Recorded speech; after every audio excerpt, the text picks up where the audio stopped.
Hi hello friends, welcome back to my YouTube channel Suma Kannada vlogs. ಎಲ್ಲರೂ ಹೇಗಿದ್ದೀರಾ? ಚೆನ್ನಾಗಿದ್ದೀರಾ ಅಂತ ಅಂದ್ಕೊತೀನಿ. ನಾನು ಕೂಡ ಚೆನ್ನಾಗಿದ್ದೀನಿ. ಇವತ್ತು ನಾನು ಒಂದು ರೆಸಿಪಿ ಜೊತೆ ಸ್ಟಾರ್ಟ್ ಮಾಡ್ಕೊಂಡಿದ್ದೀನಿ ಈ ವ್ಲಾಗ್ನ. ಇಲ್ಲಿ ಡಿಫ್ರೆಂಟಾಗಿ ಯಾವ ರೀತಿಯಾಗಿ ತಾಲಿಪಟ್ಟು ಮಾಡೋದು ಅಂತೇಳಿ ತೋರಿಸ್ತಾ ಇದ್ದೀನಿ. ತುಂಬಾ ಚೆನ್ನಾಗಿದೆ ಈ ತಾಲಿಪಟ್ಟು. ಸ್ವಲ್ಪ ಡಿಫ್ರೆಂಟಾಗಿ ಮಾಡಿದ್ದೀನಿ ಅಷ್ಟೇ. ನಾನು ಆಲ್ಮೋಸ್ಟ್ ಇದೆಲ್ಲರಿಗೂ ಗೊತ್ತಿರುತ್ತೆ. ನಾನು ಸ್ವಲ್ಪ ಡಿಫ್ರೆಂಟಾಗಿ ಮಾಡಿದ್ದೀನಿ, ಅದನ್ನ ನಿಮ್ಮ ಜೊತೆ ಶೇರ್ ಮಾಡ್ಕೊತಾ ಇದ್ದೀನಿ. ಇಲ್ಲಿ 1 ಬೌಲಷ್ಟು ಗೋಧಿ ಹಿಟ್ಟು ತೊಗೊಂಡಿದ್ದೀನಿ. ಅದೇ ಬೌಲ್ನ ಅರ್ಧದ ಅಳತೆಯಷ್ಟು ಅಕ್ಕಿ ಹಿಟ್ಟು, ಹಾಗೆ ಒಂದು 3ರಿಂದ 4 ಸ್ಪೂನಷ್ಟು ಮೈದಾ ಹಿಟ್ಟು, 2 ಸ್ಪೂನಷ್ಟು ಹಸಿ ಕಡಲೆ ಹಿಟ್ಟು, ಹಾಗೆ ಒಂದು ಸ್ವಲ್ಪ ಜೋಳದ ಹಿಟ್ಟು ತೊಗೊಂಡಿದ್ದೀನಿ. ಹಾಗೆ 1 ಬೌಲಷ್ಟು ಕ್ಯಾರೆಟ್ ತುರಿ ತೊಗೊಂಡಿದ್ದೀನಿ. ಕ್ಯಾರೆಟ್ನ ನೀಟಾಗಿ ತುರಿದಿಟ್ಕೊಂಡಿದ್ದೀನಿ. ಹಾಗೆ ಒಂದು 3ರಿಂದ 4 ಈರುಳ್ಳಿ, ಹಾಗೆ ಒಂದು 4ರಿಂದ 5 ಹಸಿಮೆಣಸಿನ್ಕಾಯಿ. ಖಾರಕ್ಕೆ ನೋಡ್ಕೊಂಡ್ಬಿಟ್ಟು ಖಾರನ ಆ್ಯಡ್ ಮಾಡ್ಕೋಬೋದು. ಇಲ್ಲಿ ಖಾರದ ಪುಡಿ ಕೂಡ ಹಾಕ್ಕೋಬೋದು. ಹಾಗೆ 1 ಹಿಡಿಯಷ್ಟು ಕೊತ್ತಂಬರಿ ಸೊಪ್ಪು ಹಾಕ್ಕೊಂಡಿದ್ದೀನಿ. ಗರಂ ಮಸಾಲ ಒಂದು ಸ್ವಲ್ಪ, ಜೀರಾ ಪೌಡರ್ ಒಂದು ಸ್ವಲ್ಪ, ಹಾಗೆ ಧನಿಯಾ ಪೌಡರ್ ಒಂದು ಸ್ವಲ್ಪ, ರುಚಿಗೆ ನೋಡ್ಕೊಂಡ್ಬಿಟ್ಟು ಉಪ್ಪನ್ನು ಕೂಡ ಹಾಕೋತಾ ಇದ್ದೀನಿ. ಇಲ್ಲಿ ಸಬ್ಬಸಿಗೆ ಸೊಪ್ಪು ಬರುತ್ತಲ್ಲ, ಅದನ್ನು ಕೂಡ ಹಾಕ್ಕೋಬೋದು. ತುಂಬಾ ಚೆನ್ನಾಗಿರುತ್ತೆ. ಹಾಗೆ ಇದನ್ನು ಒಂದು ಸರಿ ಕೈಯಿಂದ ನೀಟಾಗಿ ಕಲಿಸ್ಕೋಬೇಕು. ನೀರನ್ನು ಆ್ಯಡ್ ಮಾಡ್ದೇ ನೀಟಾಗಿ ಕೈಯಲ್ಲೇ ಕಲಿಸ್ಕೋತಾ ಇದ್ದೀನಿ. ತುಂಬಾ ಚೆನ್ನಾಗಿರುತ್ತೆ ರೆಸಿಪಿ. ಮಕ್ಕಳಿಗೂ ಇಷ್ಟ ಆಗುತ್ತೆ, ಹಾಗೆ ದೊಡ್ಡವರು ಕೂಡ ಇಷ್ಟಪಟ್ಟು ತಿಂತಾರೆ. ಟೀ ಟೈಮ್ ಸ್ನ್ಯಾಕ್ಸ್ ಕೂಡ ಹೌದು. ಇದು ತುಂಬಾ ರುಚಿಯಾಗಿರುತ್ತೆ ಕೂಡ. ಇದನ್ನು ನೀಟಾಗಿ ಕೈಯಲ್ಲೇ ಪೂರ್ತಿಯಾಗಿ ಕಲಿಸ್ಕೊಂಡಿದ್ದೀನಿ. ನಂತರ ಸ್ವಲ್ಪನೇ ನೀರನ್ನು ಹಾಕ್ಕೊಂಡ್ಬಿಟ್ಟು ಚಪಾತಿ ಹಿಟ್ಟಿನ ಹದ ಇರುತ್ತಲ್ಲ, ಅದೇ ರೀತಿಯಾಗಿ ಕಲಿಸ್ಕೋತಾ ಇದ್ದೀನಿ. ಇವಾಗ ತುಂಬ ತೆಳು ಮಾಡ್ಕೊಳ್ಳೋದು ಬೇಡ. ಚಪಾತಿ ಹಿಟ್ಟಿನದಕ್ಕೆ ನೋಡ್ಕೊಂಡ್ಬಿಟ್ಟು ನೀರನ್ನು ಸ್ವಲ್ಪನೇ ಆ್ಯಡ್ ಮಾಡಿಕೊಂಡು ಕಲಿಸ್ಕೋಬೇಕು. ನೋಡಿ, ಈ ರೀತಿ ಹದಕ್ಕೆ ಕಲಿಸ್ಕೊಂಡಿದ್ದೀನಿ. ಒಂದು ಸ್ವಲ್ಪ ಎಣ್ಣೆನ ಮೇಲೆ ಹಾಕಿಬಿಟ್ಟು ಒಂದು ಸ್ವಲ್ಪ ಚೆನ್ನಾಗಿ ಕಲಿಸ್ತಾ ಇದ್ದೀನಿ. ಇವಾಗ ನೀಟಾಗಿ ಒಂದು ಸ್ವಲ್ಪ ಈ ಥರ ನಾದ್ಕೊಂಡು ಉಂಡೆ ಥರ ಮಾಡಿಬಿಟ್ಟು ಒಂದು ಸ್ವಲ್ಪ ಮೇಲೆ ಎಣ್ಣೆನ ಸವರ್ಬಿಟ್ಟು 1-2 ಅವರ್ಸ್ ಇಲ್ಲ 3 ಅವರ್ಸ್ ಆದರೂ ಈ ಥರ ರೆಸ್ಟ್ ಮಾಡಲಿಕ್ಕೆ ಬಿಡ್ತೀನಿ. 3 ಅವರ್ಸ್ ಏನೋ ಆಗಿತ್ತು. ಇವಾಗ ನೋಡಿ, ಹಿಟ್ಟು ಚೆನ್ನಾಗಿ ನೆಂದಿದೆ. ಇವಾಗ ನೋಡಿ, ಕೈಲಿ ಕಲಿಸ್ತಾ ಇದ್ದೀನಿ. ಒಂಚೂರು ಕೂಡ ಕೈಗೆ ಅಂಟ್ಕೊತಾ ಇಲ್ಲ. ತುಂಬ ಚೆನ್ನಾಗಿ ನೆಂದಿದೆ ಹಿಟ್ಟು ಕೂಡ. ಇದನ್ನ ಇನ್ನೊಂದು ಸಾರಿ ಚೆನ್ನಾಗಿ ನಾದ್ಕೋತಾ ಇದ್ದೀನಿ.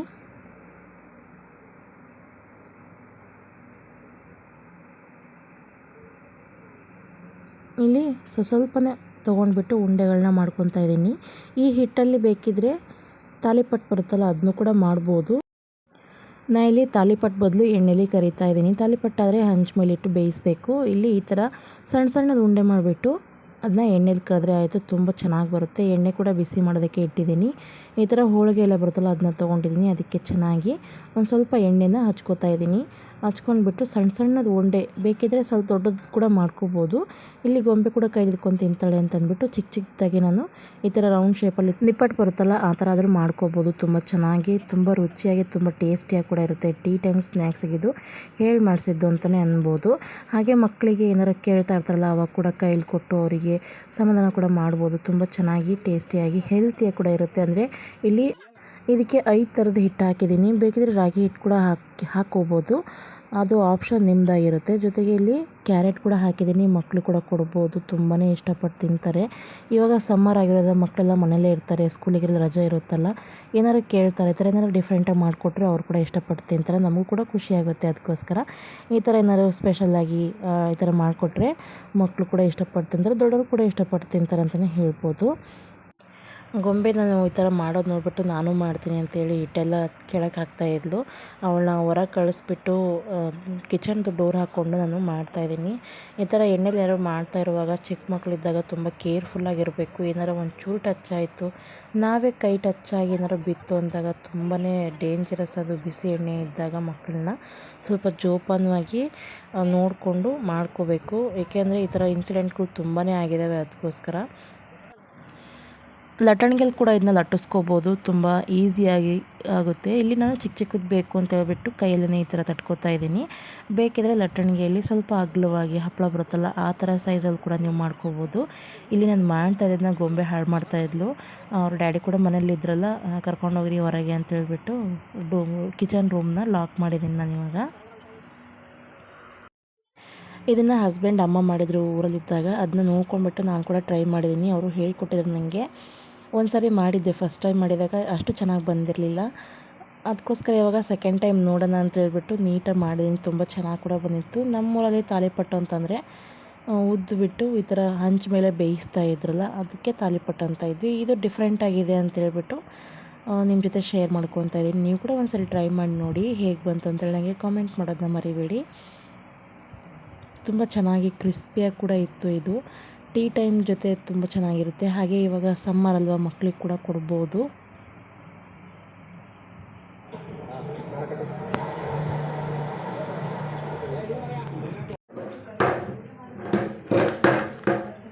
ಕರಿ ಡ್ಯಾಡಿ ಕರಿ.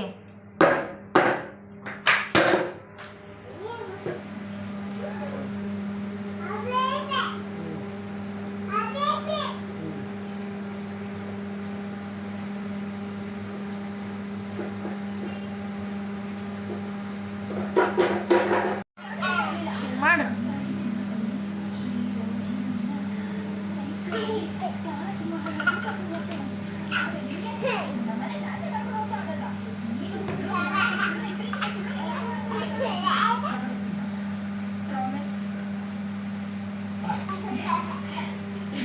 ಉಲ್ಟೆ ಹೊಡಿತೀಯಾ?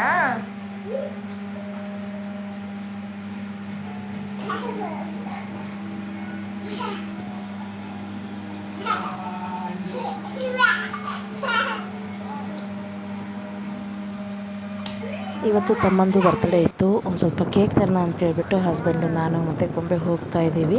ಅವನಿನ್ನೂ ಊರಿಂದ ಬಂದಿರಲಿಲ್ಲ, ಬರ್ತೀನಿ ಅಂತ ಹೇಳಿದೆ. ಅದಕ್ಕೋಸ್ಕರ ಕೇಕ್ ಕಟ್ ಮಾಡಿಸೋಣ ಅಂತೇಳ್ಬಿಟ್ಟು ಕೇಕ್ ತರೋಣ ಅಂತೇಳಿ ಆಚೆ ಬಂದಿದ್ವಿ. ಇವಾಗ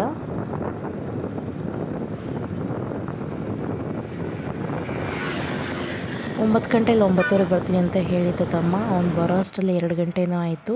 ಕೇಕ್ ಕಟ್ ಮಾಡ್ಸೋಕ್ಕಾಗಲಿಲ್ಲ ನೆನ್ನೆ ದಿನ. ಅದಕ್ಕೆ ಇವತ್ತು ಅಂದರೆ ಮಂಡೇ ಮಾರ್ನಿಂಗ್ ಇದು ಕೇಕ್ ಕಟ್ ಮಾಡಿಸ್ತಾ ಇರೋದು.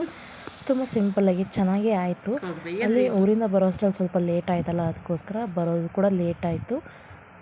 ಇಲ್ಲಿ ಅಡುಗೆ ಮನೆಗೆ ಬಂದಿದ್ದೀನಿ. ಬೆಳಗ್ಗೆ ತಿಂಡಿ ಮಾಡೋಣ ಅಂತ ಹೇಳ್ಬಿಟ್ಟು ರಾಗಿ ಅಂಬಲಿನ ಸ್ಕಿಪ್ ಮಾಡಿದ್ದೀನಿ. ಸ್ವಲ್ಪ ಕರ್ಬೂಜ ಹಣ್ಣಿತ್ತು, ಅದರಲ್ಲಿ ಜ್ಯೂಸ್ ಮಾಡಿದ್ರೆ ಆಯಿತು ಅಂತ ಹೇಳ್ಬಿಟ್ಟು ಜ್ಯೂಸು ಮತ್ತು ಮಂಡಕ್ಕಿ ತಿಂಡಿ ಮಾಡಿದ್ರಾಯಿತು ಅಂತೇಳಿ ರಾಗಿ ಅಂಬಲಿನ ಸ್ಕಿಪ್ ಮಾಡಿದ್ದೀನಿ. ಪಾತ್ರೆಗಳು ನೋಡ್ಬೋದು, ಸಿಂಕ್ ತುಂಬಿದೆ. ಬೆಳಗ್ಗೆ ಹಾಲು ಕಾಯಿಸಿದ್ದು ಹಾಗೆ ಬಿಸಿನೀರು ಕೊಟ್ಟಿದ್ದು ಇದೇ ಆಗೋಗಿದೆ. ಪಾತ್ರೆಗಳು ತುಂಬಿಟ್ಟಿದೆ. ಆಮೇಲೆ ಕ್ಲೀನ್ ಮಾಡ್ಕೊಂಡ್ರೆ ಆಯಿತು ಅಂತೇಳ್ಬಿಟ್ಟು ಫಸ್ಟು ತಿಂಡಿ ಮಾಡಿ ಕೊಡೋಣ ಅಂಥೇಳಿ ಇವಾಗೆಲ್ಲ ಕ್ಲೀನ್ ಮಾಡ್ಕೊಂಡ್ಬಿಟ್ಟು ಒಗ್ಗರಣೆಗೆ ಹೆಚ್ಕೋತಾ ಇದ್ದೀನಿ. ಮಂಡಕ್ಕಿ ತಿಂಡಿ ಮಾಡೋದಕ್ಕೆ ಫಸ್ಟ್ ಮಂಡಕ್ಕಿ ಎಲ್ಲ ಕ್ಲೀನ್ ಮಾಡಿಕೊಂಡು ಅದನ್ನ ನೆನೆಯೋದಕ್ಕೆ ಬಿಟ್ಕೊಂಡು ನೆನೆಸಿ ಆದಮೇಲೆ ತೆಗೆದಿಟ್ಕೋತೀನಿ. ತುಂಬ ಹೊತ್ತು ನೀರಲ್ಲಿ ಬಿಡಲ್ಲ ನಾನು. ಸ್ವಲ್ಪ ಹೊತ್ತು ಹಂಗೆ ನೆನೆಸ್ಕೊಂಡು ಎರಡು ಸರಿ ತೊಳೆದ್ಬಿಟ್ಟು ನೀಟಾಗಿ ಹೆಣ್ಕೊಂಡ್ಬಿಟ್ಟು ಎತ್ತಿಟ್ಕೊಂಡ್ಬಿಡ್ತೀನಿ. ಇಲ್ಲಿ ಮರದಲ್ಲಿ ಕ್ಲೀನ್ ಮಾಡ್ತಾಯಿದ್ದೀನಿ. ನೋಡ್ಬೋದು ಎಷ್ಟು ಗಲೀಜಿದೆ ಅಂತೇಳಿ. ಈ ಥರ ಮಂಡಕ್ಕಿ ತಿಂಡಿ ಮಾಡುವಾಗ ಸ್ವಲ್ಪ ಈ ಥರ ಮರದಲ್ಲಿ ಕ್ಲೀನ್ ಮಾಡ್ಕೊಳ್ಳೋದು ಬೆಸ್ಟ್ ಅಂತ ಅನಿಸುತ್ತೆ. ಇಲ್ಲಿ ಒಗ್ಗರಣೆಗೆ ಈರುಳ್ಳಿ, ಟೊಮೆಟೊ, ಮೆಣಸಿನ್ಕಾಯಿ, ಕೊತ್ತಂಬರಿ ಸೊಪ್ಪು ಎಲ್ಲನೂ ಕೂಡ ಹೆಚ್ಚಿಟ್ಕೊಂಡಿದ್ದೀನಿ. ಒಗ್ಗರಣೆಗೆ ಎಣ್ಣೆನ ಕಾಯೋದಕ್ಕೆ ಅಂತ ಇಟ್ಕೊಂಡಿದ್ದೆ. ಅದಕ್ಕೆ ಒಂದು ಸ್ವಲ್ಪ ಶೇಂಗಾ ಬೀಜ, ಕಡಲೆಬೇಳೆ, ಉದ್ದಿನಬೇಳೆ ಎಲ್ಲ ಹಾಕ್ಕೋತಾ ಇದ್ದೀನಿ. ಶೇಂಗಾ ಬೀಜ ಒಂದು ಸ್ವಲ್ಪ ಜಾಸ್ತಿ ಇದ್ದರೆ ಚೆನ್ನಾಗೇ ಇರುತ್ತೆ ಇದಕ್ಕೆ.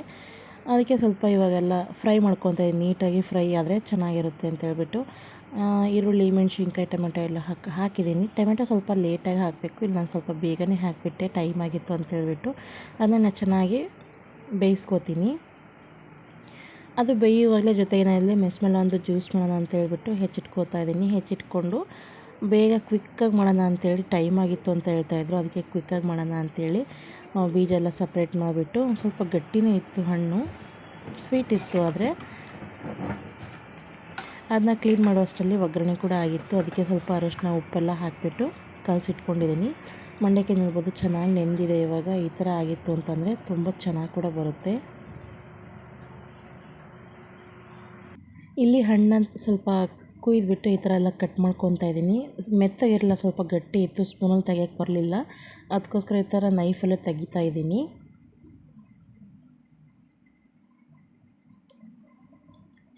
ಈ ಸಮ್ಮರಿಗೆ ತುಂಬ ಬೆಸ್ಟ್ ಅಂತ ಅನಿಸುತ್ತೆ ಕರ್ಬೂಜ ಹಣ್ಣು. 2 ಹಣ್ಣು ಕಟ್ ಮಾಡಿದ್ದೆ, ಅದು ಪಲ್ಪೆಲ್ಲ ತೆಗೆದ್ಬಿಟ್ಟು ಮಿಕ್ಸರ್ ಜಾರಿಗೆ ಹಾಕೋತಾ ಇದ್ದೀನಿ. ಫಸ್ಟು ಹಾಗೆ ರುಬ್ಕೋತೀನಿ. ಹಾಲು ಅಥವಾ ಸಕ್ಕರೆ ಏನು ಮಿಕ್ಸ್ ಮಾಡ್ದೇ ಹಾಗೆಯೇ ರುಬ್ಕೋತೀನಿ. ಈ ಥರ ರುಬ್ಕೊಳ್ಳೋದ್ರಿಂದ ಚೆನ್ನಾಗಿ ನುಣ್ಣಗೆ ಪೇಸ್ಟ್ ಥರ ಆಗಿರುತ್ತೆ ಹಣ್ಣೆಲ್ಲ. ಇಲ್ಲ ಅಂತಂದರೆ ಸ್ವಲ್ಪ ಉಂಡೆ ಪೀಸ್ ಹಾಗೆಯೇ ಉಳಿದ್ಬಿಡುತ್ತೆ ಅಂತ ಹೇಳ್ಬಿಟ್ಟು ಇಲ್ಲಿ ಒಂದು ಸ್ವಲ್ಪ ಸಕ್ಕರೆ ಮತ್ತು ಒಂದು ಸ್ವಲ್ಪ ಹಾಲು ಹಾಕೋತಾ ಇದ್ದೀನಿ. ಹಾಲು ಪ್ರಮಾಣ ಸ್ವಲ್ಪ ಕಡಿಮೆ ಮಾಡಿದ್ದೀನಿ. ಹಾಲು ಸ್ವಲ್ಪ ಬಿಸಿ ಇತ್ತು, ಅದಕ್ಕೋಸ್ಕರ ಹಾಲು ಹಾಕಿದರೆ ಸರಿಯಾಗಲ್ಲ ಬಿಸಿ ಇರೋ ಹಾಲು ಅಂತ ಹೇಳ್ಬಿಟ್ಟು ಒಂದು ಸ್ವಲ್ಪನೇ ಹಾಲು ಹಾಕಿದ್ದೀನಿ.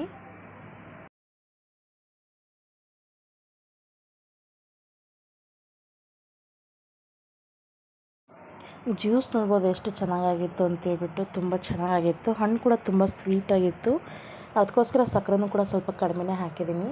ತುಂಬ ಚೆನ್ನಾಗಿ ಕೂಡ ಆಗಿತ್ತು ಜ್ಯೂಸು.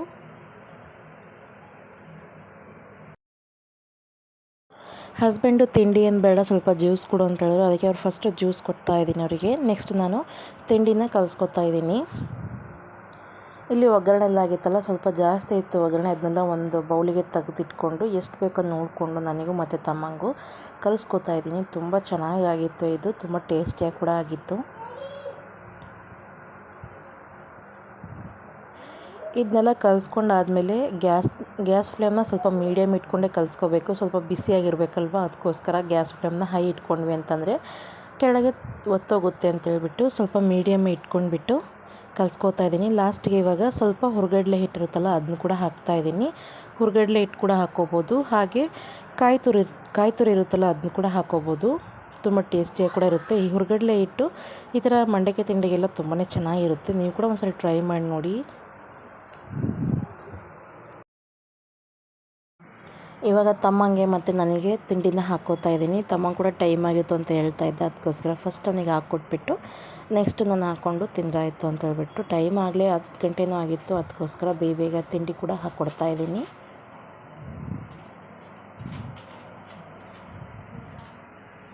ಮಂಡಕ್ಕಿ ತಿಂಡಿ ಜೊತೆಗೆ ನಾನಿಲ್ಲಿ ಕರ್ಬೂಜ ಹಣ್ಣಿನ ಜ್ಯೂಸನ್ನ ಸರ್ವ್ ಮಾಡಿದ್ದೀನಿ. ತುಂಬ ಚೆನ್ನಾಗಾಗಿತ್ತು.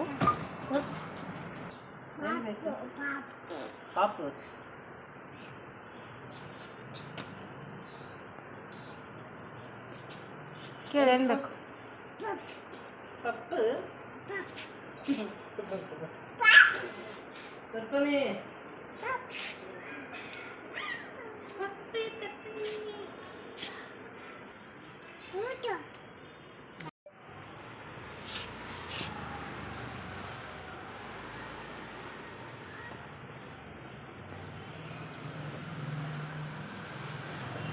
ಎಲ್ಲರೂ ಡ್ಯೂಟಿಗೆ ಹೋಗಿದ್ದಾಯಿತು. ಇವಾಗ ಫಸ್ಟು ಪಾತ್ರೆ ತೊಳ್ಕೊಳ್ಳೋಣ ಅಂತೇಳಿ ಪಾತ್ರೆ ತೊಳಿತಾ ಇದ್ದೀನಿ. ಜೊತೆಗೆ ಸಾಂಬಾರು ಮಾಡಬೇಕಾಗಿತ್ತು, ಹಾಗೆ ಶುಂಠಿ ಬೆಳ್ಳುಳ್ಳಿ ಪೇಸ್ಟ್ ಕೂಡ ಖಾಲಿಯಾಗಿತ್ತು, ಅದನ್ನು ಕೂಡ ಮಾಡಬೇಕಾಗಿತ್ತು. ಜೊತೆಗೆ ಅಕ್ಕಿ ರೊಟ್ಟಿ ಮಾಡೋಣ ಅಂತೇಳಿ ಪ್ಲ್ಯಾನ್ ಮಾಡ್ಕೊಂಡಿದ್ದೀನಿ.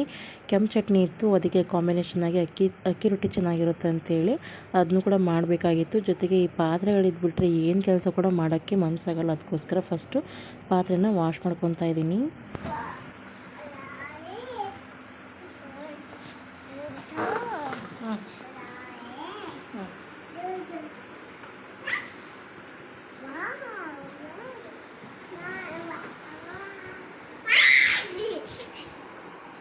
ಲಾಲಿ ಮಾಡು ಪಾಪ, ಲಾಲಿ ಮಾಡಮ್ಮ.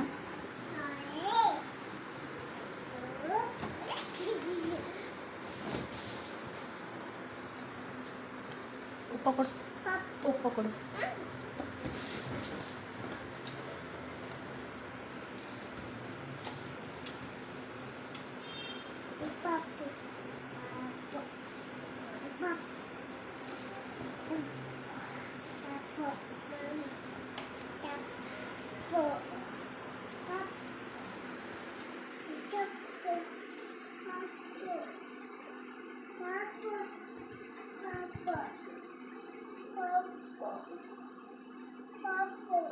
ಮಾಮ ತರ್ತಾನೆ ಸಂಜೆ ಡ್ಯಾನ್ಸ್.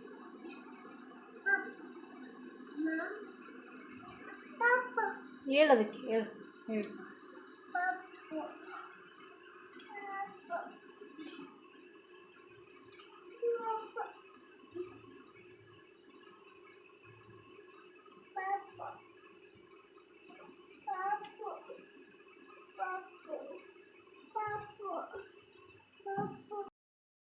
ಗೊಂಬೆ ಬೆಳಗಿಂದ ಲಾಲಿಪಾಪ್ ಬೇಕು ಅಂತೇಳಿ ಕನ್ವರ್ಸ್ತಾ ಇದ್ಲು. ಎದ್ದಾಗಿಂದ ಲಾಲಿಪಾಪ್ ಅಂತ ಇದ್ಲು. ಬರುವಾಗ ತರ್ತೀನಿ ಅಂತೇಳಿ ಅವ್ರ ಮಾವ ಡ್ಯೂಟಿಗೆ ಹೋಗಿದ್ದ.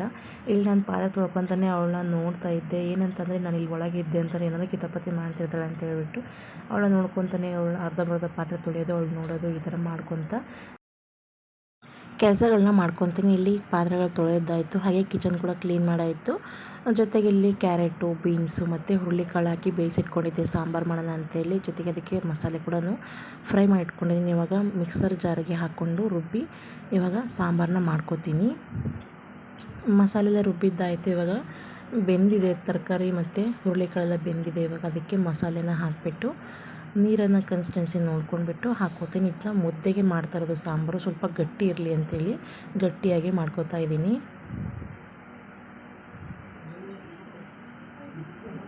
ಇದಕ್ಕೆ ಮೇಯ್ನಾಗಿ ಸ್ವಲ್ಪ ಹುಣಸೆ ಹುಳಿ ಜಾಸ್ತಿ ಹಾಕ್ಕೋಬೇಕು, ತುಂಬಾ ಚೆನ್ನಾಗಿರುತ್ತೆ.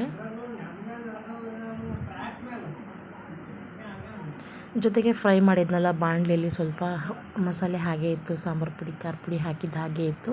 ಅದನ್ನು ಕೂಡ ತೊಳೆದ್ಬಿಟ್ಟು ಹಾಕೋತಾ ಇದ್ದೀನಿ. ಏನು ಕೂಡ ವೇಸ್ಟ್ ಮಾಡ್ಬೋದು, ಅದಕ್ಕೋಸ್ಕರ ಅದನ್ನು ಕೂಡ ತೊಳೆದ್ಬಿಟ್ಟು ಹಾಕೋತಾ ಇದ್ದೀನಿ. ರುಚಿಗೆ ನೋಡ್ಕೊಂಡು ಉಪ್ಪನ್ನು ಹಾಕೋತಾ ಇದ್ದೀನಿ. ಉಪ್ಪನ್ನು ಹಾಕ್ಕೊಂಡ್ಬಿಟ್ಟು ಚೆನ್ನಾಗಿ ಕುದಿಯೋದಕ್ಕೆ ಬಿಡ್ತಾಯಿದ್ದೀನಿ. ಕನ್ಸಿಸ್ಟೆನ್ಸಿ ಎಷ್ಟು ಗಟ್ಟಿದ್ರೆ ಸಾಕು, ಮುದ್ದೆಗೆ ತುಂಬಾ ಚೆನ್ನಾಗಿರುತ್ತೆ, ರೈಸಿಗೆ ಕೂಡ ತುಂಬ ಚೆನ್ನಾಗಿರುತ್ತೆ. ಇವಾಗ ಉಪ್ಪನ್ನು ಹಾಕಿ ಚೆನ್ನಾಗಿ ಕುದಿಯೋದಕ್ಕೆ ಬಿಡ್ತಾಯಿದ್ದೀನಿ. ಇದು ಒಂದು ಕುದೀತು ಅಂದರೆ ಸಾಕು, ಯಾಕೆಂದರೆ ಆಲ್ರೆಡಿ ನಾನು ಕ್ಯಾರೆಟು, ಬೀನ್ಸು ಹಾಗೆ ಹುರುಳಿಕಾಳನ್ನೆಲ್ಲ ಬೇಯಿಸಿಟ್ಕೊಂಡಿದ್ನಲ್ಲ, ಅದಕ್ಕೋಸ್ಕರ ಒಂದು ಕುದಿ ಬೆಂದರೆ ಸಾಕಾಗುತ್ತೆ. ನೋಡಿ, ಇಷ್ಟು ಆದರೆ ಸಾಕು, ಸಾಂಬಾರು ಕೂಡ ರೆಡಿ ಆಯಿತು. ಇವಾಗ ನಾನು ಅಡುಗೆ ಮಾಡ್ತಾಯಿದ್ದೆ, ಸಾಂಬಾರು ಮಾಡ್ತಾಯಿದ್ನಲ್ಲ, ಗೊಂಬೆ ಕೂಡ ಅಲ್ಲೇ ಎತ್ಕೊಂಡು ನೋಡ್ತಾ ಇದ್ಲು.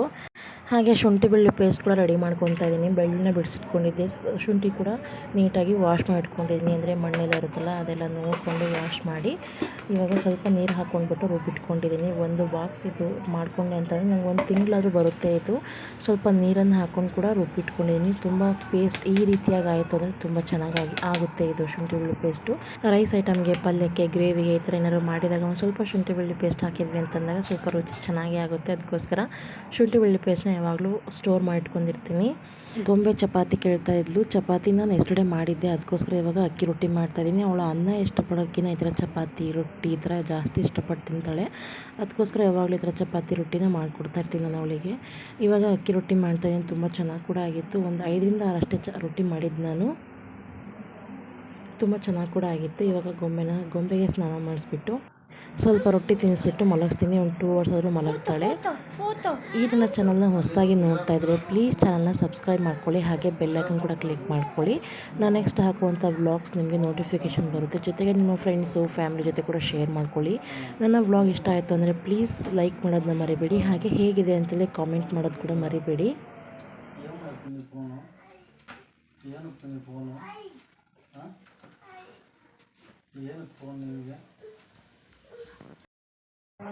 ಈ ನನ್ನ ವ್ಲಾಗ್ನ ನಾನು ಇಲ್ಲಿಗೆ ಎಂಡ್ ಮಾಡ್ತಾನೆ. ಸಿಗೋಣ ಮತ್ತೆ ಹೊಸ ವ್ಲಾಗಲ್ಲಿ. ನನ್ನ ವ್ಲಾಗ್ ನೋಡ್ತಾರೆ, ನನಗೆ ಸಪೋರ್ಟ್ ಮಾಡ್ತಾರೆ ಅಂತ ಹೇಳ್ತಾ keep watching, stay tune, bye ಬಾಯ್.